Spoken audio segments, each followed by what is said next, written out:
The night has grown deep. The story I will share with you tonight is a record of the profound agony of a man forced to swallow tears of blood, caught between the pursuit of power and the bonds of family. Recorded in history as a ruthless usurper, Grand Prince Suyang. But did he truly not shed a single tear? His heart tore apart as he watched his young nephew standing at the edge of a cliff, yet he had to march toward the throne to rectify an incompetent government. Let us delve together into the desperate inner conflict of a human being who had to turn the wheels of history within the suffocating silence of a sweltering summer night. Dongin's Historical Tales 3, Suyang author Kim Dongin, my lord, the one calling, the one being called. Despite the sweltering summer night, the room's doors were tightly shut. One person leaned against a backrest on a floor cushion in the warmest part of the room, while another kneeled about a step away. My lord, yes? Only at the third call did an answer come, yet it was a lackluster response. Please make your decision. In the face of a great cause, small matters must be set aside. In the face of public duty, private feelings must yield. Suppress them all and make your decision. The master fell silent once more, as if struck mute. The one offering counsel also fell silent, seemingly exasperated by the master who refused to open his mouth, sitting like a stone Buddha. A heavy silence persisted through the sweltering summer night. Though the master was a relatively young man, barely 40, the deep wrinkles etched into his forehead and the astonishing ambition evident in his jawline revealed a commanding presence, a dignity that naturally made others bow their heads. After a long silence, just as the waiting guest was about to speak again, the master finally opened his mouth. His previously closed eyes opened slightly. Leave for now. Come back tomorrow. I need to think on this further. This is no small matter. It is a monumental task that cannot be decided lightly. Let me think a little more. Though his voice was low, it was surprisingly deep, causing the paper doors to vibrate slightly. You must make a firm decision, exactly as I have counseled, without fail. This is no time to be swayed by personal affections. Private matters are private. The great cause is the great cause. I understand. Come back tomorrow. I will give you a clear answer then. The guest briefly looked up at the master's face. Their eyes met, one pair seemingly harboring deep intent, yet appearing indifferent, the other searching. Then, the guest smiled first. However, the master's eyes remained clouded with a heavy, oppressive shadow. The guest finally took his leave, agreeing to return the next day for a definitive answer as the master requested.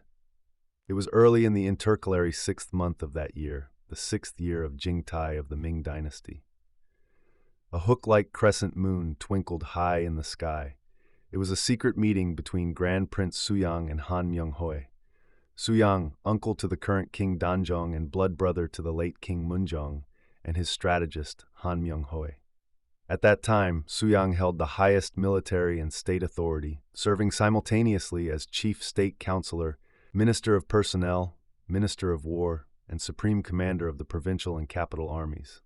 With his immense power and ambition, he had become a beacon of admiration for the entire nation. Even after sending Han Myung-hoe away, Suyang remained as still as death. Despite the sweltering heat causing sweat to pour like a waterfall down his forehead and chest, he made no effort to wipe it away, fan himself, or open a door to let in a breeze. He stayed in the exact posture he held when Han Myung-hoe departed. Though summer nights are short, sitting perfectly still until dawn made for an excruciatingly long night, yet Suyang stayed leaning against his backrest, wide awake. The servant responsible for preparing the master's bedding came to check several times, coughing to draw his attention, but Suyang did not even blink, acting as if he noticed none of it. What should I do? Choose the public cause or private loyalty? Should I forsake private ties for the public good or abandon the public good for private ties? Should I just live out my life as it is, or should I push forward with my convictions regardless of the criticism of others? Should I simply preserve my position as the late king's brother, the current king's uncle, and a grand prince enjoying wealth and honor, living a peaceful life? Or could I carry out what I believe must be done, even if it means bearing the misunderstanding and stigma of a usurper? It was a terrifying crossroads. Looking back, the root of the illness 3 years ago lay with the late King Munjong. Munjong, inherently frail and prone to suspicion, had practically manufactured this sickness himself. When the ailing Munjong entrusted his crown prince, the current king, to his ministers, the first person he should have relied upon was Suyang himself. Why, then, did he sideline Suyang and entrust the crown prince's future to chief state counselor Hwang Bo-in, left and right state counselors Nam Ji and Kim Jong-seo, and a host of other lesser officials?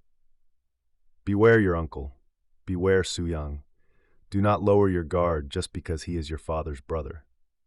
Every day, Munjong would sit the innocent young crown prince on his lap and instill this lesson, planting the seeds of today's affliction. Everything that unfolded after the suspicious and sickly Munjong passed away and his son ascended the throne perfectly demonstrated the outcome of those actions. Having been taught from childhood by his father to fear his uncle, the current king terrified Suyang more than anyone else in the world. Even when happily chatting with old ministers in his quarters, the young king would panic and lose his composure the moment Suyang arrived for an audience. Convinced that his uncle was a wicked man eyeing the throne, he kept his distance, avoided him, and eventually viewed him as an enemy. Thus, the bond between Suyang and the king lost all familial affection, turning into a strained and unnatural relationship. Even when Suyang approached the throne with the loving gaze of an uncle and a loyal subject, the king would always act flustered, desperate to avoid him. Because the king acted this way, the ministers who enjoyed the king's trust also universally shunned Suyang. Even when discussing trivial matters, they would fall dead silent the moment Suyang appeared. If Suyang offered counsel on state affairs, they would give plausible outward responses while secretly casting glances of deep suspicion. As a result, Suyang's position became a bizarre, isolated island within the royal court. Did those ministers, who received the late king's dying injunctions, serve the new king properly as subjects should? One could say they served him well, or one could say they served him poorly. Their method of loyalty toward this young king ignored statecraft and the royal way. They focused solely on the personal comfort and joy of the boy king. Of course, some among them possessed such sincere devotion that they would have walked through fire and water at a single word from the king. However, due to this excessive, almost personal devotion, they shielded the king from any complex problems or troubling matters. They coddled and pampered him, completely avoiding any serious counsel regarding governance. Believing that raising the king in a protective bubble until he naturally awoke to the realities of the nation was the best way to repay the late king and show loyalty to the current one, they neglected the country and merely fostered the king's personal ease. Even Kim Jong-seo, who had achieved great merit by subjugating the northern tribes during King Sejong's reign, exhibited bizarrely suspicious behavior, and they all uniformly shunned Suyang. Since the late King Munjong had viewed Suyang with suspicion, they believed that honoring the late king meant they, too, had to view Suyang with suspicion. When Suyang entered the palace, they scrutinized him to guess his motives. When he offered advice, they suspected hidden agendas. When Suyang looked upon the boy king with affection, they saw the eyes of a cat stalking a mouse. Whatever Suyang said or did, they inevitably found some plausible pretext of treason to justify their wariness. The boy king, who also feared Suyang and these ministers who shared the king's sentiments, struggled desperately to keep Suyang at a distance and escape his oversight. Suyang, a remarkable figure among the royal family, closely resembled his great-grandfather, King Sejo Yi Song-ge. He was born with the spirit of a king: ambition, leadership, authority, drive, a thirst for conquest, and a commanding presence. Since the days of his father, King Sejong, and through the reign of his brother, King Munjong, Suyang consistently sought to participate in politics. With his fierce desire for conquest and boundless ambition, he could not be satisfied with this small territory, nor could he bear to watch the pitiful citizens struggling within it. Thus, he relentlessly urged his father and brother to expand the nation's borders and advocated for a wealthy and powerful state. Because of this, his brother Munjong's suspicious nature naturally led him to view Suyang with doubt. Suyang was too ambitious and his desire for conquest too strong not to be guarded against. "If I pass away," Might Suyang harbor treacherous thoughts? As these suspicions grew and multiplied, Munjong eventually summoned a few trusted ministers to warn them against Suyang and entrusted them with the crown prince's future. As a result, Suyang found himself kept at a respectful distance, not only by those who harbored hidden motives, but also by ministers who were utterly incompetent aside from their blind loyalty, and by the boy king who still knew nothing of the world. However, Suyang, harboring grand visions for territorial expansion and domestic affairs, possessed too much ambition to passively watch the political incompetence unfolding before his eyes. He was too great a visionary to silently watch the national defenses established under Taizhou and the refined culture achieved under Sejong deteriorate day by day under the late and current kings. Because he persistently offered his ambitious counsel, the boy king and his close ministers suspected him even more. They adopted a policy of simply ignoring whatever Suyang suggested. Since he was the closest royal relative to the new king, he should have naturally been his primary advisor after Munjong's passing. Yet his position had become so bizarrely marginalized that Suyang occasionally clicked his tongue in secret. The political upheaval in October of the year of Gyeyu was the first step in Suyang's campaign to purge the court. By eliminating incompetent yet trusted ministers like Hwang Bo-in, Kim Jong-seo, and several others, he cleared away the puppets surrounding the king. Their actions had been suspicious, but more importantly, he could not possibly unfurl his ambitions without removing them. After the purge, he took upon himself the heavy responsibilities of Chief State Counselor, Minister of Personnel, Minister of War, and Supreme Commander of the provincial and capital armies. Thus passed 2 years. However, the king's distrust of Suyang only worsened due to these events. The Gyeyu purge merely reinforced the king's belief that his father's warnings were correct. Having been repeatedly warned by his father since childhood to beware his uncle, the king only grew more terrified of Suyang after the incident. Even though Suyang had become the highest authority in the military and the state, he received not a shred of trust from the king.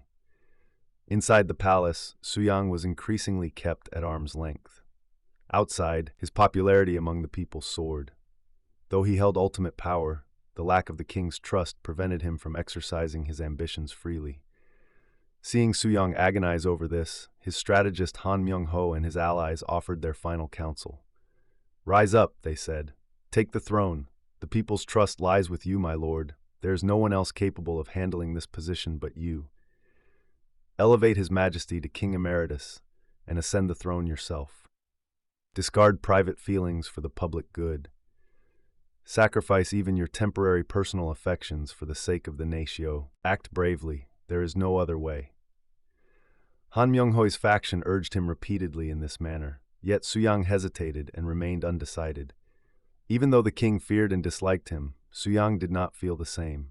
Because it was his young nephew, and because their mutual positions had become so warped, Suyang felt immense pity.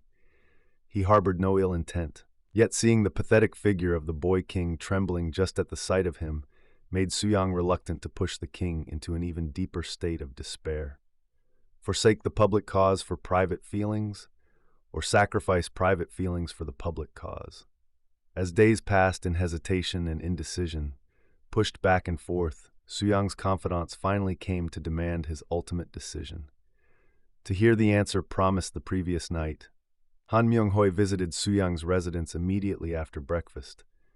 As the servant approached the main quarters to announce Han Myung-hoe's arrival and listened closely, not even a breath could be heard from within.